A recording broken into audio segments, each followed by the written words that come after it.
ஏனுங்க எல்லாரும் சௌக்கியம் தானுங்க. இன்றைக்கி நம்ம ப்ரௌன்ஸ் கிச்சனில் டொமேட்டோ கிரேவி பார்க்க போகிறோங்க. இது ரெசிபி என்னமோ சிம்பிள் தாங்க, ஆனால் டேஸ்ட் அடி தூளுன்னு இருக்குங்க. முதல்ல ஒரு பேன்லிங்க உண்டுன்னு எண்ணெயை ஊற்றி கடுகு, சோம்பு, கருவேப்பிலைங்க, இது கூட 2 காஞ்ச மிளகாவி, பச்சை மிளகாவி நறுக்கி போட்டுக்கோங்க. இது கூட 4 பல் பூண்டையும் நல்லா பொடிசா நறுக்கி போட்டுக்கோங்க. கொஞ்சம் வதக்கி விட்டு போட்டு ஒரே ஒரு பெரிய வெங்காயத்தை நல்லா இது மாதிரி பொடிசா நறுக்கி போட்டுக்கோங்க. அதை ஒரு 2 நிமிஷம் நல்லா வதக்கி போட்டு தக்காளி பார்த்திங்கன்னா ஒரு 7 8 தாராளமாக சேர்த்தோணுங்க. நல்லா இது மாதிரி பொடிசா நறுக்கி போடணுங்க. அப்போ தான் கொஞ்சம் நல்லா ஈஸியாக சீக்கிரம் வதக்கிக்குங்க. கொஞ்சம் கலக்கி விட்டு போட்டு கல்லுப்பையும் கொஞ்சம் போட்டுக்கோங்க.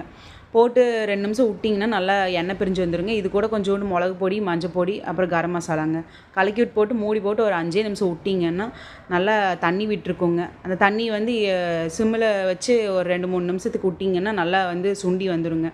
அவ்வளோதாங்க, நம்மளுக்கு கிரேவி ரெடி. மணக்கு கொத்தமல்லி போட்டுட்டு 2 சப்பாத்தி சுட்டு இது வச்சு சாப்பிட்டு பாருங்கள், அருமையாக இருக்குங்க. கண்டிப்பாக ட்ரை பண்ணி பார்த்துட்டு எப்படி இருக்குன்னு சொல்லுங்கள். ப்ரௌன்ஸ் கிச்சனை ஃபாலோ பண்ணிக்கோங்க. வரட்டுங்களா?